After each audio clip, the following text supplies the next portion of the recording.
other conversations we have are around just investments and things. So, for example, our kids have their own investing accounts. Before we do anything with those investing accounts, we consult them. We're like, okay, so here's what your portfolio looks like at the moment. Amazing. Let's log in. They say, oh, let's look at my account again, and log in and look at it. Oh yeah, I've got just over £5,000 in there. Okay.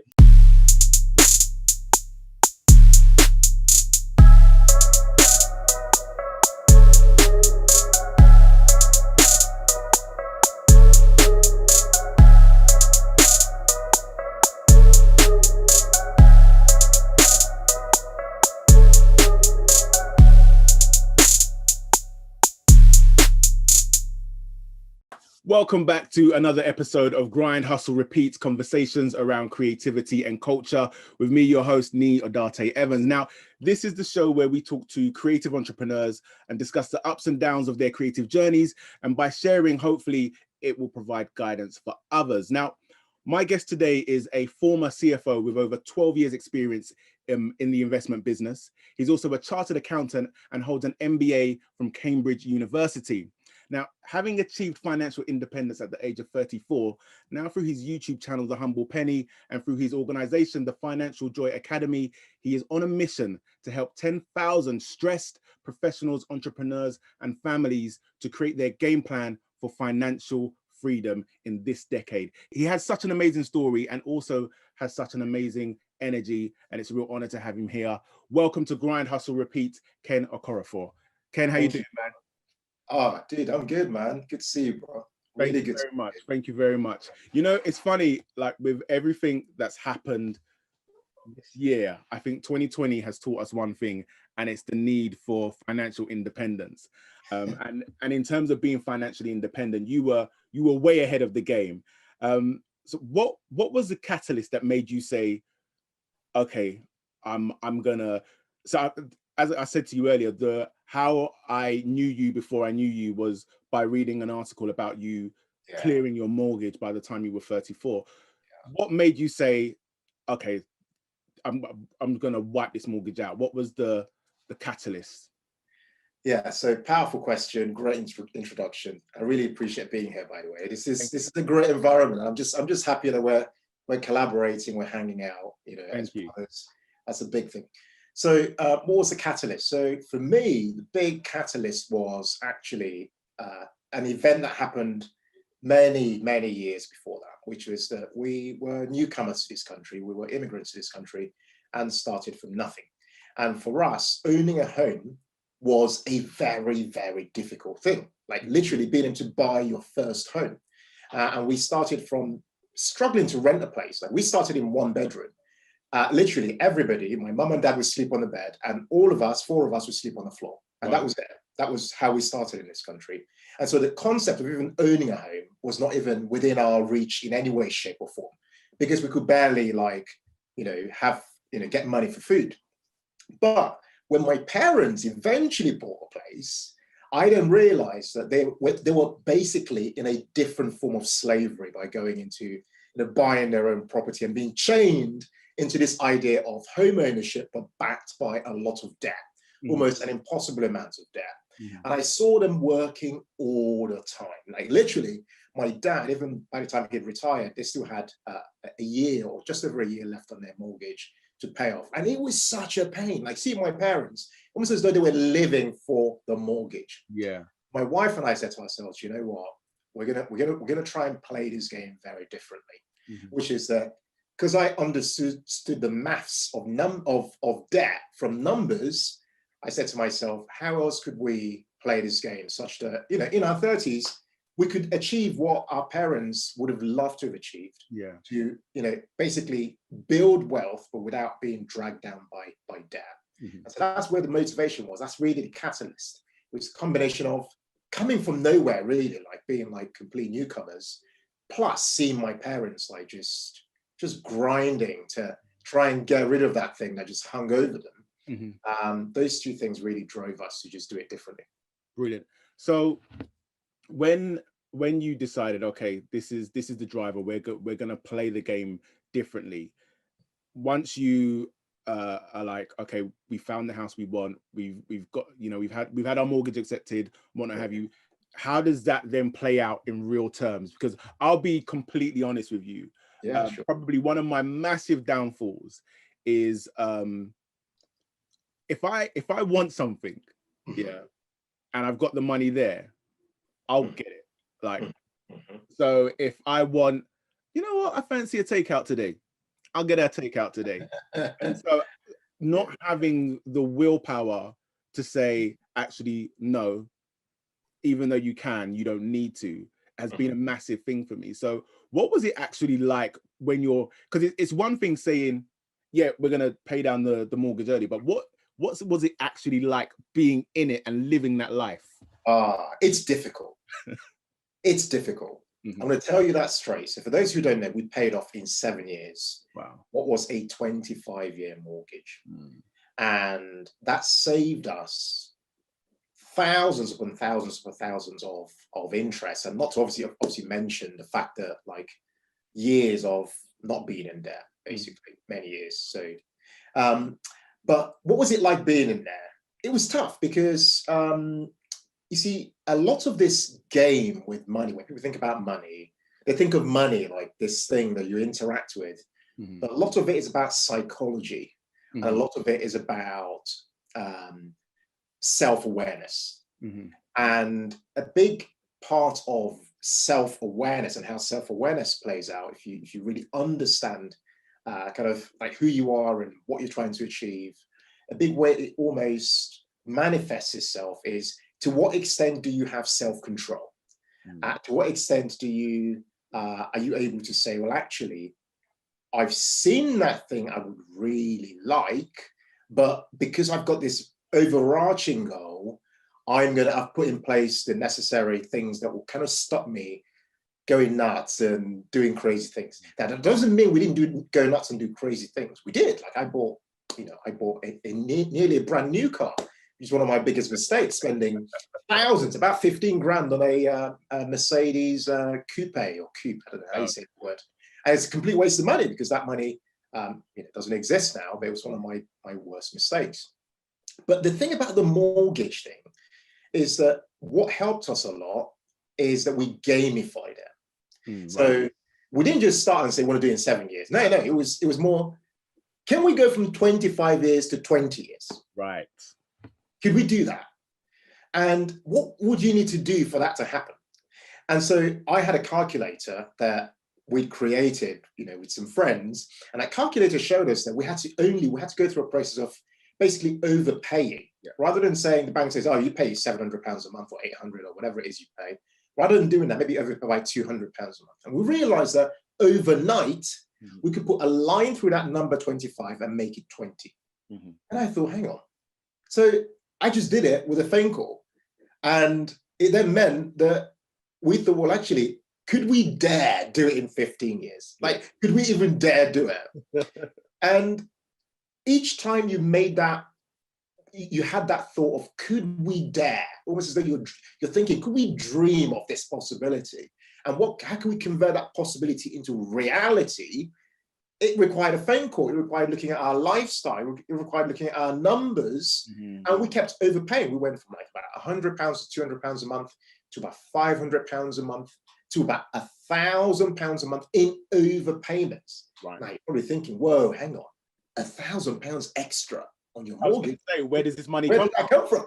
Right? Exactly. So of course it comes from you over time readjusting your lifestyle, is the first thing, and over time increasing your income, which is where using your inbuilt creativity and things like that come in, because what you find on this journey is that there's a very direct link between creativity and making money. So using your inbuilt abilities and solving some problems. And so over time, because we'd understood that actually we can do certain things, we can run a side hustle, we can adjust our lifestyles, we can do various things that mean that we make more money, we can seek more promotion at work. And if we focus on, rather than having lifestyle creep, i.e. we're making more money, so hey, that old iPad, it's too old now. I need to go and buy like iPad, I don't know what number they're on, the latest thing. Or I need to go and change my car. as long as you don't do that, as long as you are happy, and this is why I talk about self-awareness, because a big part of self-awareness is being able to fight the resistance. And what do I mean by the resistance? The resistance is you look out your window, you open your blinds, and you see that your neighbor has just picked up the latest Audi Jeep. And then you're like, wow, that looks really good. You know, I wouldn't mind that Jeep on my own driveway. Mm-hmm. And what a lot of people do without knowing is that they gradually start to talk about it. You know, wouldn't it be nice if we changed our car? And of course, that decision to change your car then has not only a present cost, but a future cost. Yeah. So for a lot of us, for us, the big fight was, how do we fight the resistance such that we keep more of our own money to commit it to goals such as paying off the mortgage early?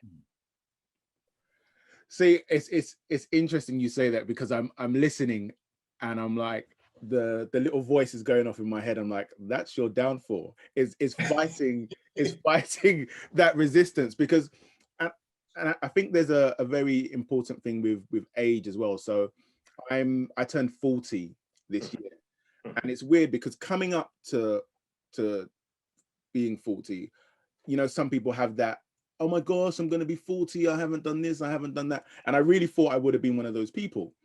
But as it was coming up, I had just kind of been like, okay, I'm cool with everything. And then I turned 40, and then it hit me, and I was like, you said by the time you were 40, you were going to have X, Y, and Z, and you know, maybe I've got a little bit of X. And so therefore, then you're looking at your peers and you're looking at what they've done and what they've achieved, and it's almost like a quick fix to feel better. So you're thinking, maybe if I get this new car or what have you, that will make me feel a little bit better.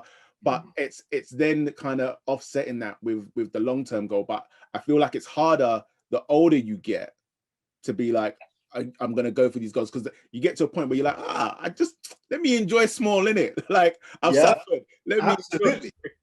And that's normal, by the way. That is normal, because like life is difficult. Like, I mean, look at this year we've all gone through, right? It's been a tough year. And what you find is that when people look at their bank statements in January, there will be evidence of, let me treat myself because I've had a tough year. Yeah. There will be evidence of that. Yeah. Now, interesting you mentioned about turning 40, and the thing that happens, I'm going to be 40 at some point, you know, we're almost there, you know, but not quite there yet. But the thing, from what I've noticed, when looking at people who are older than me, one of the things I did growing up, I'd say over the last decade, is learning from people much older than me, and just really having, especially men, just kind of sitting down with them and really just talking, just understanding, is that when you start to get into your 40s and 50s, you lose momentum. Yes. You lose momentum. And so the hunger, and which is one thing I tell people, certainly a lot of people who are perhaps my peers or way younger, I say, look, you've got something that I can't have, because you've got momentum. Like, you're more agile, you're able to do many things because of the stage of life you're in. So you should be using that as much as you can to help you achieve the things that you want to achieve by the time you've maybe, hit a particular age group. But, it's not the end of the world, because I've heard people say that life begins at 40. So I should be saying to you, Lee, what, it's funny because you see evidence of that. Yeah, I say all of that. And, I had all of those feelings, but I am also like, at no point in my life have I had more gratitude than I do now. And so even though I can look at others and on a financial level or on a material level and say that they have more than me, I think before that would have eaten me up in the way of like, what have you done with your life, blah, blah, blah. Whereas like, I can look at someone and say, you have more than me, but I have this, And so, it's the relationship I have with my wife. It's the relationship that I have with my children. It's the friends that I have in my life.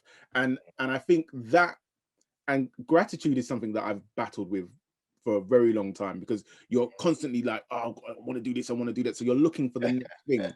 But having the the mindset now to sit and be like, actually, you know what, this house I'm in is actually, it's all right. It's okay. And my kids, they're good kids. They're nice. They're well adjusted. My wife, she's so supportive.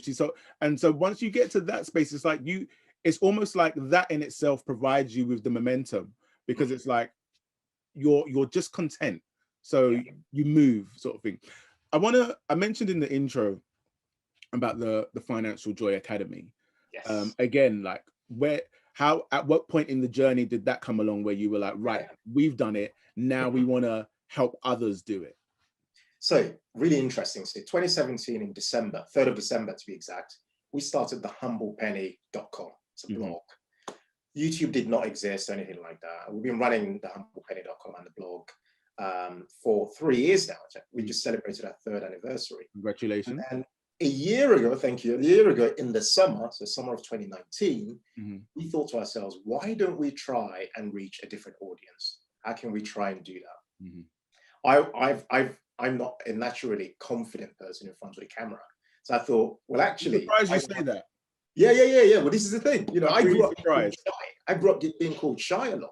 Okay. And I've been on a growth journey. So I thought, why don't I try and use this YouTube thing as a way for me to learn how to speak in front of the camera. And so we started to explore YouTube and say, well, actually, let's try and explore it. My wife thought, okay, she's going to learn video editing skills. So she started learning that on YouTube. And I started practicing how to go and create stuff on the camera. And we started a YouTube channel doing it properly in May, I think May last year. And that became a different area. But Financial Joy Academy was a concept we had, but we didn't know what way to make it something that could be scaled, something that could appeal to reach anyone from anywhere in the world could log into it. But that idea came about in 2019, and we had it on our vision board. We were like, yeah, this is one thing we want to try and achieve. And we're kind of like, yeah, we want to achieve it, but we don't know how we're going to do it. We don't know what the system's going to look like. What tech do we need? What systems, like what branding and what, we just didn't know what to do. But one thing we did know was we had a mission tied to a particular vision. We were like, this is what we want to do. Like, we're at a time where so many people want to learn about their money, their finances, but they don't just want to learn about it. They want to create a radically different life in the future.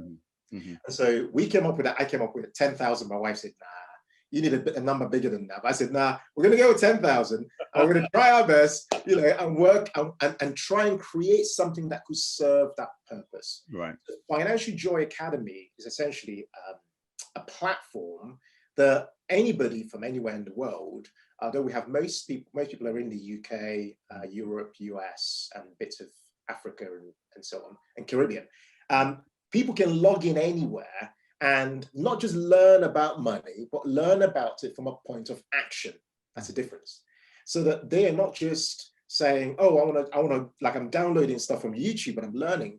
But what we've done instead is created action plans, things that mean that, you go through a program, a short program each time with a specific outcome coming out. But tied to that, we know that taking action is not just about learning stuff. You've got to be kept accountable. You've got to be part of a community, stuff like that. So we injected all those elements to create what has become Financial Joy Academy. So yeah, that's how it started. Brilliant. So if I was, like, say today, gonna sign up to the academy, what, like, would it be like in modules? Could I choose, I'm going to do this, I'm going to do that? What type of modules do you guys offer? It's step by step. So it's right from the very beginning. So at the very beginning, we try and help you to figure out where you are on your money journey. Right. And by figuring out where you are, there's a custom program, we have a success month. The very first month is success month, a process that you go through to kind of understand, set your purpose, set your objectives and your goals. We help you then choose a strategy for how you're working towards financial independence. And then it's step by step. And part of that strategy, there are 5 of them that we cover. There's career maximization, there's property investing, there's you creating an online business, there's stock market investing, and there's you becoming debt-free. So you then choose a strategy based on a number of questions we ask you and stuff like that. And then you set off, and then we provide all the content. So when various courses such as, you want to learn about index funds and ETFs, you want to start your own e-commerce business, you want to start your own blog, you want to learn how to get promotion at work. These are all courses with specific kind of action plans that you can take on. And then there's a community. That's the biggest element. It's the community. And I'll tell you what, the community is powerful because then you're getting almost crowd-funded knowledge of different people. And you're really connecting with people of the same mindset. And then tied to that is the accountability, which I'll give you an example. Every 5 a.m., Monday to Friday, I'm up and members log in on Zoom. 5 a.m. every single day. Wow. And the side hustlers, I talk for about 5 minutes, just something inspiring, share something that's really insightful. And then we all go mute and we all work for an hour to 70 minutes. And it's like a co-working space. I love it. And people are kept accountable, right? So they're seeing me showing up at 5 a.m. I'm not BSing anybody. Like, I show up every day, my alarm goes off 5 a.m. I show up and log in. I'm like, hey guys, welcome, good morning. And then we go through the session. And then at 6:10, everybody goes off and does their exercise or does whatever they're doing and then starts their day. So there's so many different touch points for you to not just like become that person who says, I want to do something, but in actual fact, like, you don't do anything. Yeah. You're really with people who are, we call them the dream makers. They're actually making stuff happen. They're not just talking about it. I actually love the idea. I think so. I do video production, I do voiceovers, but a lot of the time I'm on my own, or we have like a garden studio, and it's the wife and I in the back working during the day. And because we're both working, sometimes you'll get into conversation, sometimes you won't.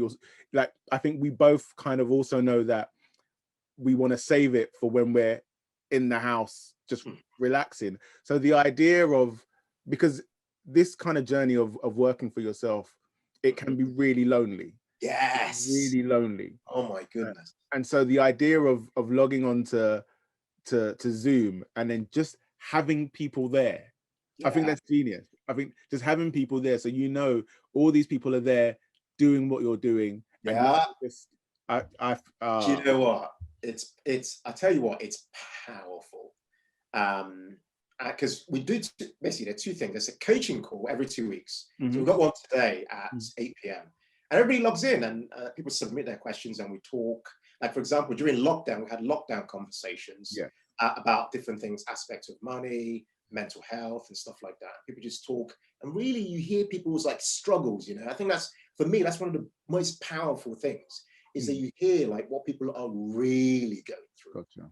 Like how they're struggling, how they're battling, all kinds of things that you might not think are relevant day to day, but it's so relevant to helping them be in the right mind frame to be able to get their work done and do their side hustles or whatever. So it's really, really, for me, I see it as a bit of I've never seen myself as a creator, I've always just, because I'm an accountant by training, so people just assume like, this guy is just a numbers guy. But all this stuff I'm telling you now is me kind of just exploring my creativity, You're always trying things out and experimenting. And I think for me, things like Financial Joy Academy, and there'll be other things like that, because we've got other dreams and goals and things that we have, are really there for us to really explore at the core our creativity and how that can help us to solve real problems. So when it comes to creativity, who or what are you inspired by? Oh my goodness. Wow, that's a really big question. So I'm inspired from the problem-solving perspective by my parents. So my parents are, I almost think of them as survivors. They find ways to, really survive and get through huge challenges. So from that perspective of solving problems, I'm inspired by them in terms of what they've been able to do so far. And I think the level of opportunities they've been able to just create for us to be able to then stand on that platform and take things ahead. Other people, when I say people, I read a lot of books. Right. So I read books around various niches, could be a marketing book or a copywriting book. So I'd say I've got, basically, I call them all my mentors, basically all these people who are authors of all these books. There's a guy who wrote a series of books called, this guy called Austin Kleon. Actually, I'll show you how. These 3 books, I find them really, really interesting. It's one called Keep Going. Yep.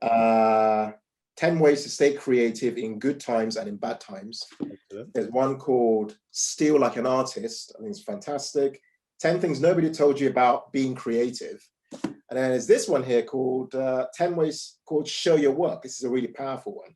10 Ways to Share Your Creativity and Get Discovered. I really love this. So these books helped me. I mean, I'm not advertising this guy. I mean, he's, look, you know, I'm just showing you the books I'm reading. Yeah. I mean, even just you going through the titles just there, I was literally just sitting there thinking, I'm gonna invest. Yeah, there's small books, but for someone like me who didn't think I was inherently creative, I needed to just hear from people who were trying to help people like me. Yeah, you know, who were creating little books and things to help me believe that I had creative abilities and I could explore it and get better at it and stuff like that.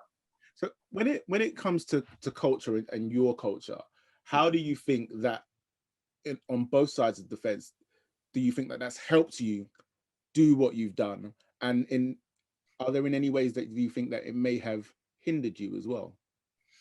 So I think a big journey for me has been about understanding who I am, like who I really am and where I've come from. It helped a lot that I was born in Nigeria. So, you know, like that just made life a lot easier. But it's taken a great deal of searching to begin to fully embrace my own culture and background and be confident that my own culture and background is as good enough, if not better, than what I might have thought was the culture or background that I should be aspiring towards.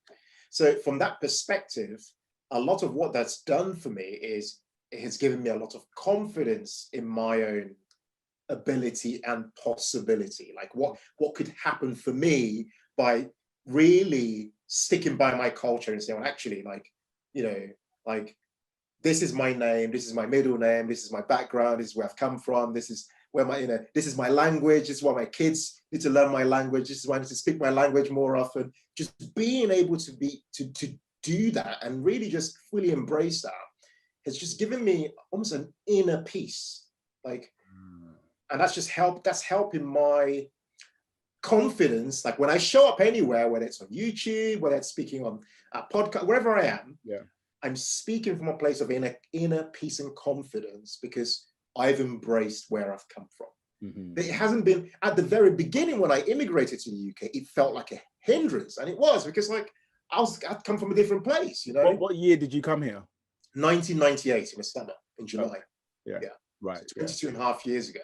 So it felt, and it was difficult because I got picked on a lot. I was bullied. I was pushed around a lot, you know, because I just think I couldn't communicate in the way people communicated, and I just didn't really, you know, I was butting heads with people, and things just. So from that perspective, it was a challenge.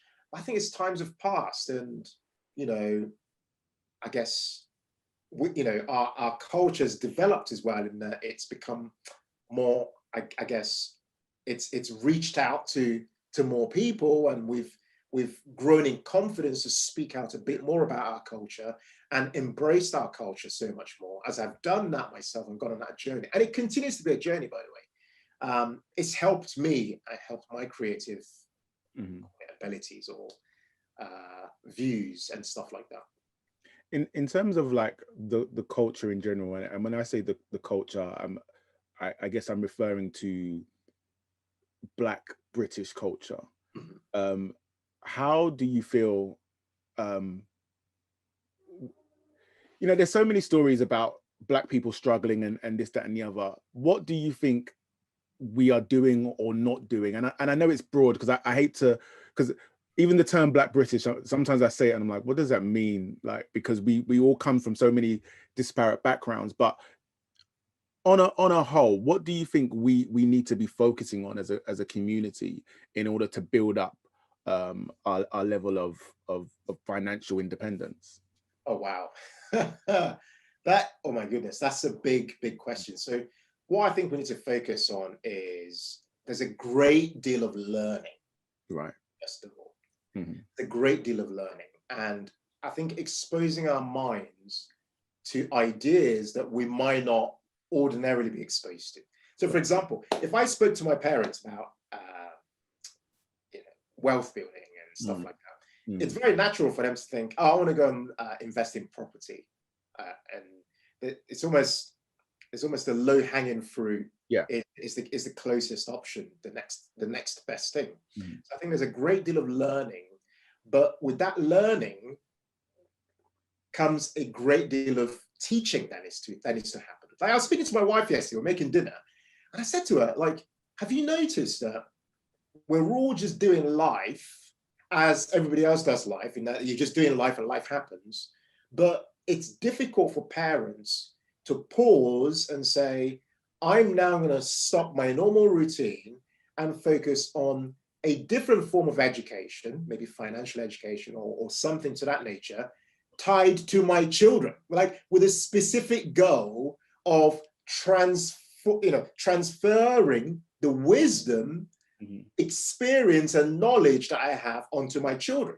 And I was saying to her, like, how do we solve this problem? I said, like, we were having a chat, having dinner, talking about it. I said, we need to come up with a solution. I said to my wife, within like next year, like if we have to solve the problem with our 6-year-old and 7-year-old, how could imagine like a dad and a mom, and they've got so much inbuilt in them that they want to pass on to their children in different ways. And it could be bad experiences or good experiences or various things, but there isn't a way in which they can do it in a almost systematic way that prompts them to make sure that that knowledge is transferred. That's one thing. Second thing is couples, right? Couples don't speak to each other. Like, I think speaking about the Black British community, or in terms of culture, I think there's a need. There needs to be something that happens for us to begin to communicate better. Like, I use a very practical example. My mom and my dad spent a lot of their years, and they still do even today in many ways, living parallel lives financially. Yeah, parallel lives. Yeah. So one person goes, oh, I've just bought, I've bought a land somewhere. Another person goes, I've got this. And then another person goes, I've done this thing. Another person goes, I've done that. And then there's this almost unspoken competition. Yeah. And they're both kind of, kind of in a marriage, but they are also competing in a way, almost dividing rather than building. Yeah. So I think there's a need for what I refer to as family vision. There needs to be a coming together, if you're somebody in a relationship, a coming together and building a family vision. Because out of that family vision, the things that I talked about earlier, such as how you transfer knowledge, experience, wisdom to children, begin to even become an idea.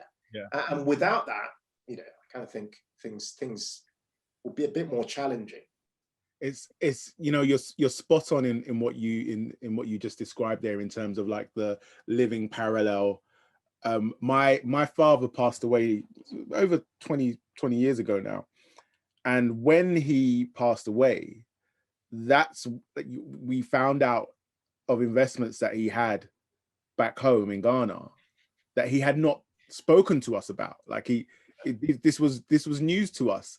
And it was lucky for us that the company that he kept, so one of his good friends contacted us and said, I bought this land, and then when I bought this land, your dad wanted to buy some land near it, and so I've been looking after the paperwork. Here's the paperwork. We knew nothing about it. Wow. And yeah, and so it's I think that's definitely also a very West African male type of doing thing of that generation. And so it's made me definitely want to be more open with my own children. Our children, we both have boys of similar ages. Mine are 8 and 7. With your sons, are they aware, or like what type of conversations do you have with them about financial? I know they're young, but you know, I feel like Yeah, there's also not a, I don't feel like there's an age where you can start. But yeah. what kind of conversations do you have with them? So we talk to them about everything. So to give you an idea, and we're doing that very deliberately. So we talk to them about our business, like what's the business, what's this thing, the humble penny, what is it? It's a financial education business. How does it solve problems, and how does it make money? We'll talk about to that detail. Like imagine I'm driving down the road, I'm doing a school run, and we stop off at a traffic light, and I look at a fish and chip shop and go to them, hey, you see that fish and chip shop? How do you think, like, why are those people walking into it? How do you think that thing makes money? Like, what happens when they get into that shop? Because what I'm really trying to help them understand is this connection between problem solving and making money. Because you know, as people grow up, there's this wiring within people that says, hey, you've got to go and work for somebody to make your money, right? Yes. And that's not a bad thing. But what they don't tell you is that what's really happening is that you have to go and solve problems that people once solved in order to make money. So if you can teach children to think of it from that perspective, from the problem perspective, then it will help them almost build that into who they are. Other conversations we have are around just investments and things. So for example, our kids have their own investing accounts. You know, before we do anything with those investing accounts, we consult them. We're like, okay, so here's what your portfolio looks like at the moment. Amazing. Let's log in. They say, oh, let's look at my account again, and log in and look at it. Oh yeah, I've got just over £5,000 in there. Okay, what's been going on in this account? Yeah. Look at the assets you're holding. You're holding, you know, you still got that one share of Amazon that we bought you on your third birthday. You know, you still got, you know, and I think what's really good about that is they now know that there's economic activity happening. So for example, they understand that every £1 that comes into their lives, they're in charge of where that £1 goes. So like, does it get spent? Do you keep a portion of it? Do you save a portion of it? Do you invest? Do you give a portion of it? So teaching simple rules like the 50-30-20 rule helps us say, in terms of like, if every pound you make, if you focused on maybe 50% goes to needs, 30% goes to wants, 20% goes to paying off your debt and investing. That simple metric helps the children because they're like, oh, but Dad, I haven't got any needs because I live at home. I'm like, yeah, that means you should take that 50% and add it to your 20% and save and invest it. You know, I was doing the school run one morning, and we were a bit early, and I was just on my phone, and we were just kind of chatting, and then this video scrolled up, and it was of Shaquille O'Neal being interviewed. Right. And the interviewer asked him what advice would he give to young basketballers who are starting and they're coming up into you know, with all of this money. And he said to them, and the moment I saw him, he asked the guy, can I have a piece of paper, please? The guy gave him a piece of paper. And I knew at that moment, I was like, this is going to be a really teachable moment. So I was like, boys, listen to this. And so he got this piece of paper and he's like, so this is your money. You tear it in half. Okay, so this half, you put it away, you forget about it. Okay, that's, you know, you don't touch that. What you've got left, you tear that in half again. Okay, now if you're really clever and you're really smart, you'll take that half and you'll put it with this. And then this half, whatever you want. Yeah, just go crazy, go nuts, whatever you want. And so they watched it, and then we had a conversation about it.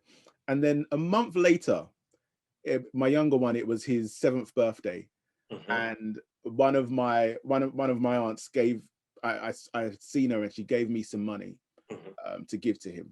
She gave him £20, and so I got home, I gave him the money, and then I said, oh, you need to do a video for Auntie to say thank you for the money. So he did the video, and then he got on, and he was like, oh, thank you, Auntie, for the money. I'm gonna and then he literally recited this video. For a minute, my heart jumped because I thought, hey, don't tear them. Don't rip the money.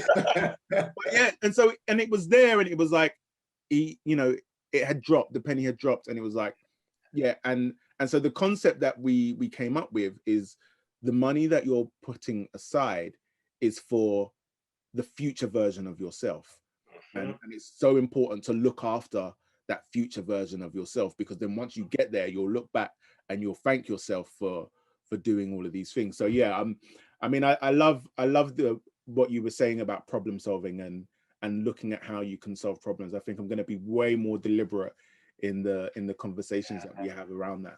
Do you know what? I haven't always had that mindset. It hasn't always been there. Because I've worked had a career and stuff like that, and I think it takes a while to believe that you're that person who can do it, to grow in confidence to become that person. You know? And so with children, the earlier you can start to give them almost evidence that they can be that person, yes, the better. Yeah. Because they're smarter than we think, like a lot smarter than we think. Yeah. Way smarter. And so we've got this idea. Mary and I, my wife, already said, you know, one day we're going to have the Humble Penny Kids. It's going to be its own brand. The kids are going to run it. Like, we're going to teach them like how the business works, and you know, they're going to start to talk about their own learnings from their parents and how they're running their own financial lives, and they're going to inspire that generation. Absolutely. And so on.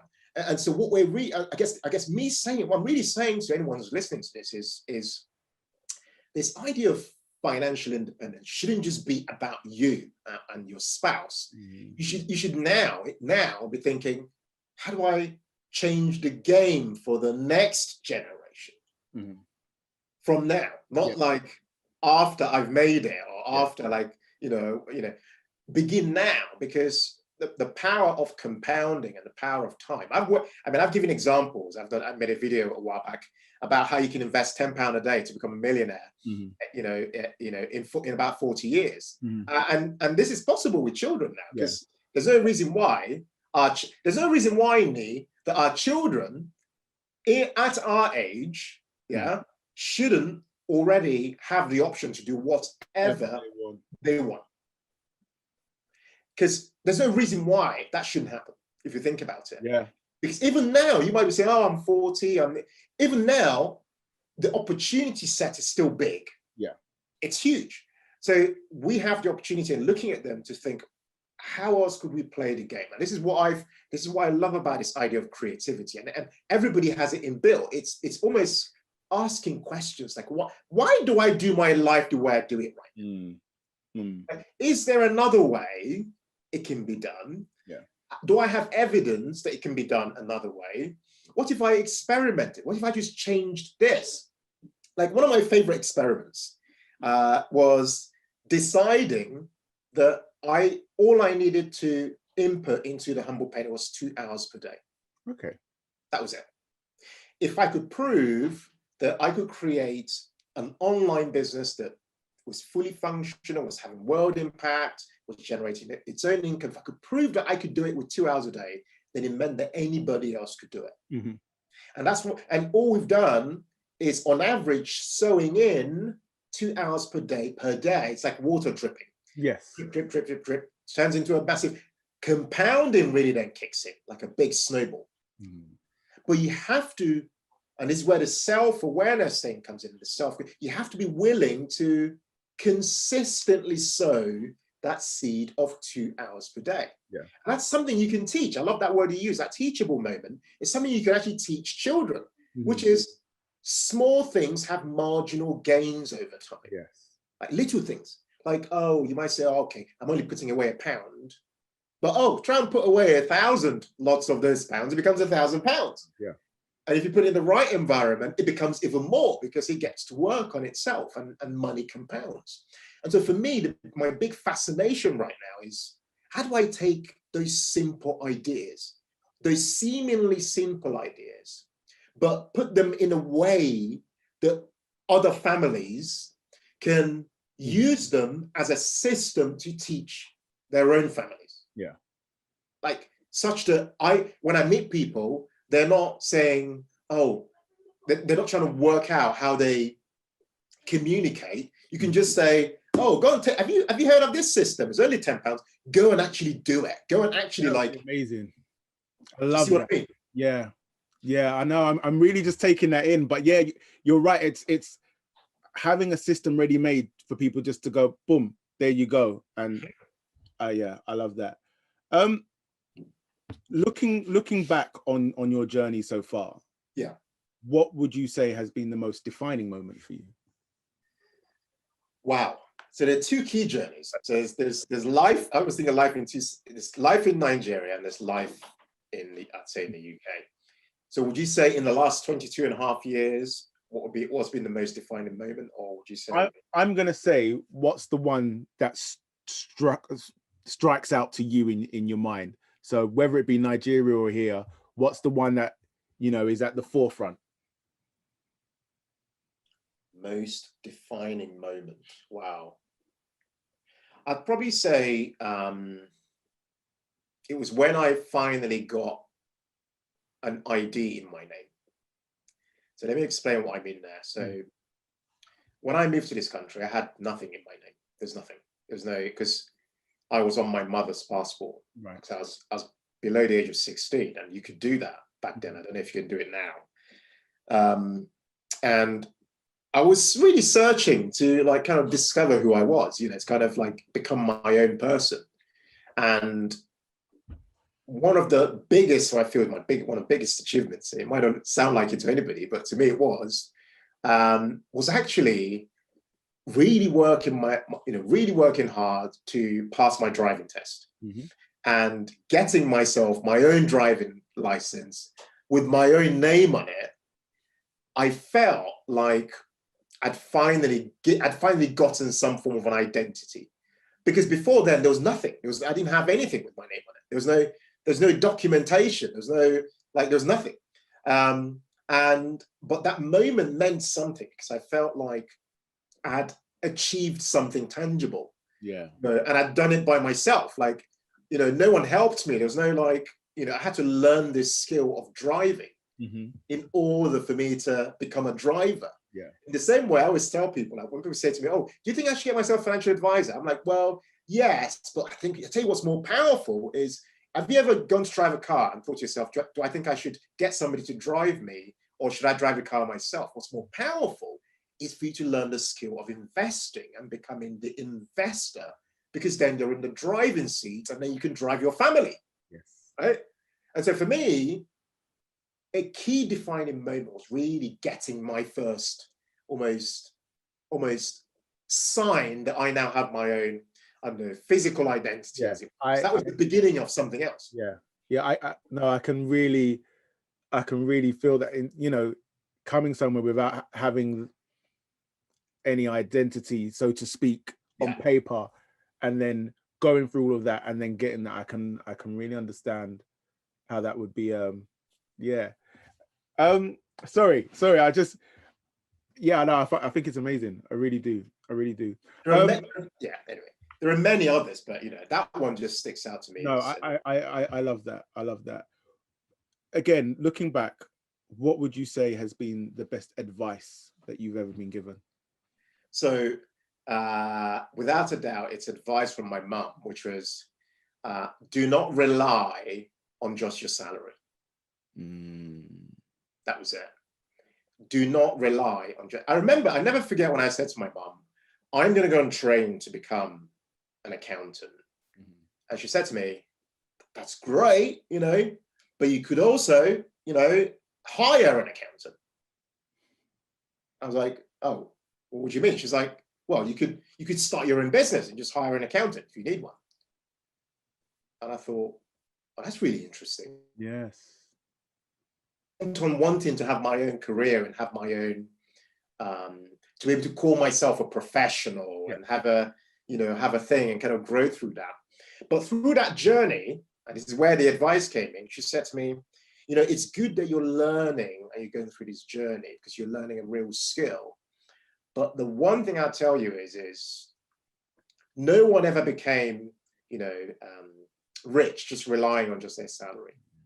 So what you need to do over time is just sow a bit of your time into something else. Yeah. This is where this my 2-hour thing I told you about comes from. This is the genesis. This is the beginning of it. Yeah. It's like just sow a little bit of your time into something else. Might not make anything at the beginning, but you know, over time you'll build a different level of confidence. If you're able to make £100 outside of your salary, it's like the value of that £100 is way more than 100. Yeah. Because you actually created it. You actually created it from your own your own ability, your own creativity. It came from somewhere else. Mm. And so this is why, like, in the online world, I highly recommend that people really explore learning how the online world works. Is that you can actually, and we have this in our lives right now, although I really don't talk about it a lot because it might come across as, I don't want to come across as bragging, but this position whereby you now generate an income every day. Yeah. So in the old world, I'd have to wait until the 22nd of the month or something, or 28th or whatever. And then someone, the bank sends you a payment because somebody's clicked a button somewhere in an office somewhere. But with this new mindset, which began from my mum just saying, don't just rely on one income. We're now able to kind of just, and they're not big amounts. You might wake up in the morning, got £29 from somebody buying something, or you might get, £99 from somebody else doing something else. But the fact is that it's different because your income's now diversified. Yes. Not only is it diversified by day, it's diversified by sources, by where it's coming from and by who it's coming from. And so basically you're no longer prisoner to the employer who goes, hey, you know what? That bad performance you got? Well, I'm sorry. We're going to put you on a performance thing. We're going to gradually start to get rid of you. And then that's it. You get sacked. And that's the end of the game.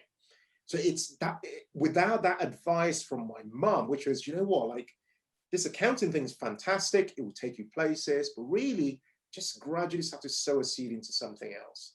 And this is the advice I give anyone, because I always think to myself that, again, it comes down to creativity again, which is like, how else could I use what I already have? I think that's a pillar question, which is like, you've already got stuff. How else can you use it? Could you productize it? Could you turn it into something people buy without you showing up? Like, how else could you use it? And that's where, for me, again, I keep talking about creativity because it's a subject that a lot of people don't talk about. Talk about money. I think the more people make it their business to explore their creativity, the more they'll find that the future life they desire will become more of a reality. Amen. Lastly, what advice would you give to yourself at the age of 16? I was very insecure at the age of 16. Just very, very insecure on many levels, because I cared too much about what people thought about me, and everything was about how other people would react, from the shoes I wore to the choice of clothing to where I got a haircut, to everything was about other people.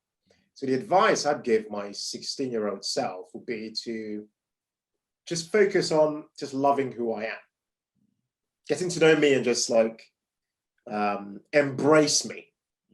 Because I think that the earlier people understand who they are, love who they are, and understand what power they possess, the more they can approach life more fearlessly.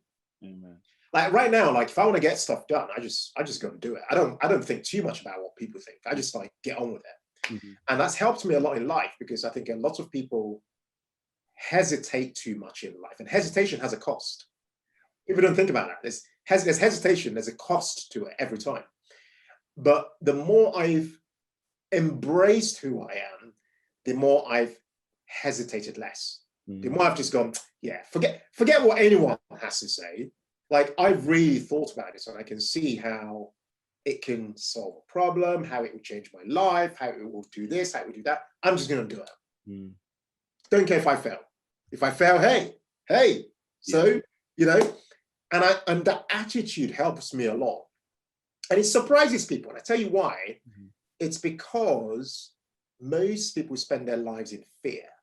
It's just this fear of, what if I failed? What if I flopped and get embarrassed? And I mean, shame. What if there are too many what ifs? So that advice, I think, will help my 16-year-old, my younger self, if they really just embrace who they are, just Like I used to worry about so many things. People would pick stuff out. Somebody will, pick out, point at me and say, oh, look at, and criticize and like talk you down and stuff like that. Yeah. And those things would hurt because I didn't think the version of me was that good. Like for example, the fact that I've got gaps in my teeth. I haven't got like like Hollywood teeth, like like teeth with no gaps in them. But when I was much younger, this used to worry me. Like people would say stuff, and I would go. And to one point, somebody said to me, they said, "Oh, you've really got a really nice smile. Why have you stopped smiling?" And had they not pointed that out, I'd stopped. Sorry, I'd stopped smiling as much because people were like, people were just saying stuff, and I was worried about that. I was concerned about that.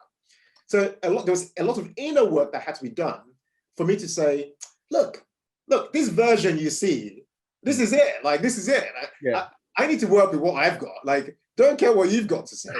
All I'm going to do is I'm working with what I've got. And this has helped me a lot. It's helped me as a creator on YouTube. It's helped me with confidence, speaking on stage. It's helped me with so many things. So I've embraced like the version I've got. And I'm every day trying to, improve that in different ways, but it's who I am. It's what it is. That's so interesting. I mean, a lot of what you said, I've drawn so many parallels to my own life. But then just now, the thing about smiling. So if you look at pictures of me on Facebook, one of the biggest bugbears that my wife has, my sister has, is every photo that I take, I'm like, and I don't know how to smile. And so when we were getting married, our photographer did an engagement shoot before the wedding. And he said, so we went out and we started taking the pictures, and then he was just like, we really need to get you to smile. And he's cracking jokes, and he got some great pictures. But one of the reasons why I struggled to smile is because of my two front teeth and my gap. I feel like it protrudes a little bit. So I think like I must have seen a picture ages ago of me smiling, and I'm like, oh no, that don't look good. But it is that, because once you get to a place where you're comfortable with like, oh, you know what, this is me, man. This is it. And then it's like the beauty radiates out. Like there's nothing that anybody can say to change that. But yeah, I have loved talking with you today. I was really looking forward to it. Man. And it was, as I said at the beginning, about your energy. So even when I'm watching your videos, and it's almost like I might be like slumped in my chair. Let me go onto YouTube, and then I'll see Ken, and then Ken will start talking, and I'll go, okay. Oh, that's. So I love your energy, and I'm so grateful for everything that you've done, and how much you share as well. How much you share with people. The fact that it's one thing in terms of doing what you've done in your own life, but then to be like, no, actually, I want to help change other people's lives. I'm just really grateful for you. So I appreciate that, man. That means a lot. That means a lot, because this work is hard. People don't know it, but creating is hard. Yeah, it really, really is hard, because you always want to create better each time. And there's a cost each time. There's always an opportunity cost to creating. So it means a lot to hear it. And bro, keep doing it, man. I'm a fan. I'm a fan. Thank you, man. Very much for your time today, and I wish you all the best. Thank you very much. Thank you.